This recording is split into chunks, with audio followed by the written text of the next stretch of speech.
I hate to do this, but by the end of this video, you may never look at one of your favorite childhood stories the same way. I mean, imagine uncovering a secret that's been hiding in plain sight literally for hundreds of years. And I'm talking about a story so familiar, yet so misunderstood that its true meaning has eluded even the most curious minds. And as you continue to watch this video, you'll begin to see why this tale is far more than it appears. We've all heard the story. A wooden puppet dreams of becoming real. His nose grows when he lies. A simple tale for kids, right? But what if Pinocchio isn't just a tale about a lying puppet? What if this tale wasn't just meant to entertain, but to teach, to guide you through the challenges of life and reveal something profound about your own journey? Beneath its surface lies a secret, a blueprint of ancient wisdom for escaping the strings of mediocrity and stepping into your hidden potential. Let's break it down.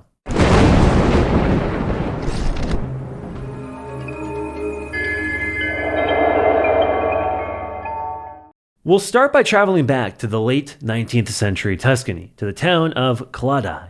Here, a man named Carlo Lorenzini, better known by his pen name Carlo Collodi, began writing the adventures of Pinocchio. A journalist and philosopher by trade, Collodi was also a member of the Freemasons, an organization that's steeped in symbolism and spiritual teachings. When he wrote Pinocchio, he wasn't just telling a story for children. He was encoding the spiritual journey of the human soul.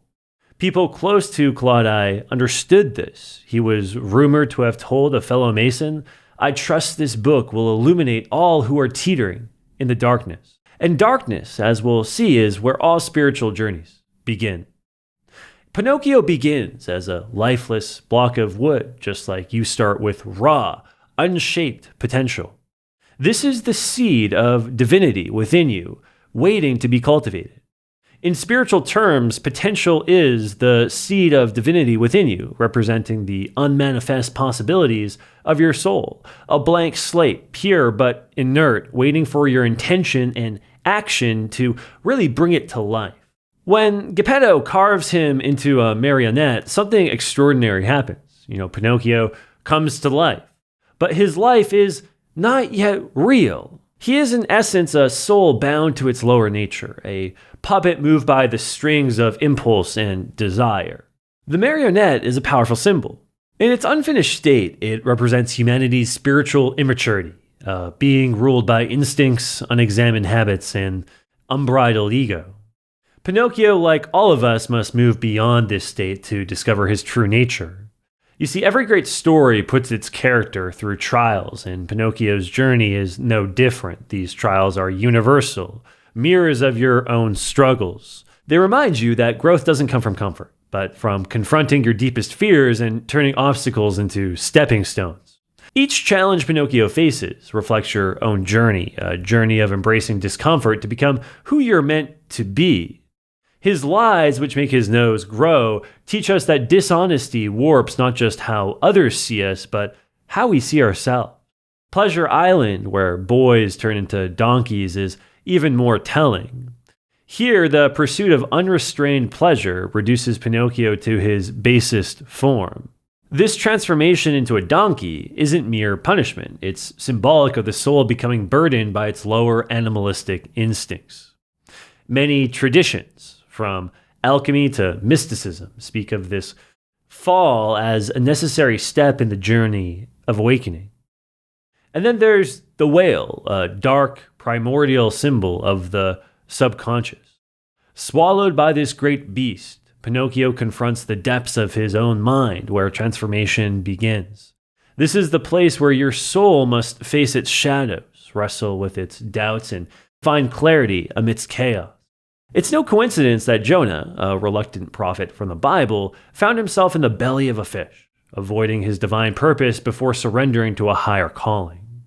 The belly of the fish became his place of reflection and surrender to divine will, a moment where he confronted his fears, doubts, and resistance to his higher calling. Such moments, often described as a dark night of the soul, mark the transition from ignorance to understanding, from fear to trust. And here, transformation isn't just possible, it's inevitable for those who persevere. Pinocchio's story is steeped in alchemical symbolism. The whale's belly is the crucible, the place where the base materials are, refined, and escaping the whale symbolizes a shift from the unconscious chaos to conscious alignment. For the first time, Pinocchio chooses to act from love, risking his own safety to save Geppetto.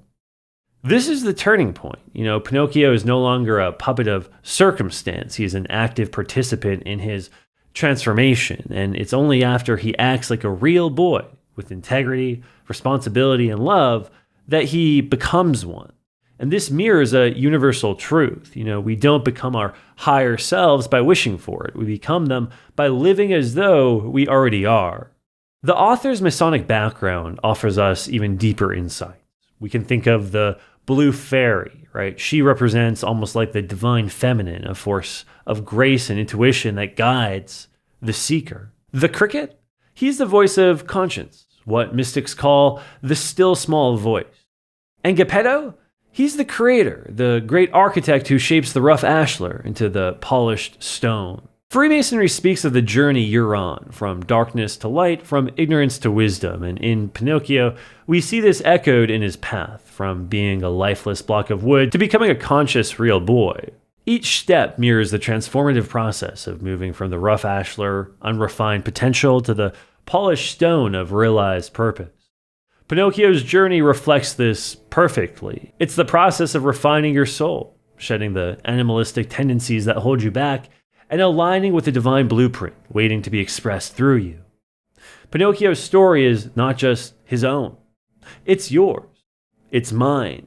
It's the timeless story of every soul's journey from illusion to truth, from separation to union, from puppet to human. Think about it. When Pinocchio resists the temptations of Pleasure Island, faces the depths of the whale, and sacrifices himself for Geppetto, he's walking a path we all recognize. These moments mirror our struggles to overcome ego, face our inner darkness, and embrace selfless love. His transformation isn't just magical, it's the outcome of choosing courage and growth over comfort and fear. You begin as a puppet, pulled by the strings of fear, desire, and ignorance. But you have the power to cut those strings. Within you lies the potential for transformation, the spark of divinity waiting to be ignited. The question is, will you take that first step to fan it into flame? So the next time you hear Pinocchio's name, remember this: it's more than a tale about a lying puppet. It's a map for your own journey back to your true self. Until next time, seek the light, embrace the journey, and remember, the strings that bind you are the very ones you were born to cut.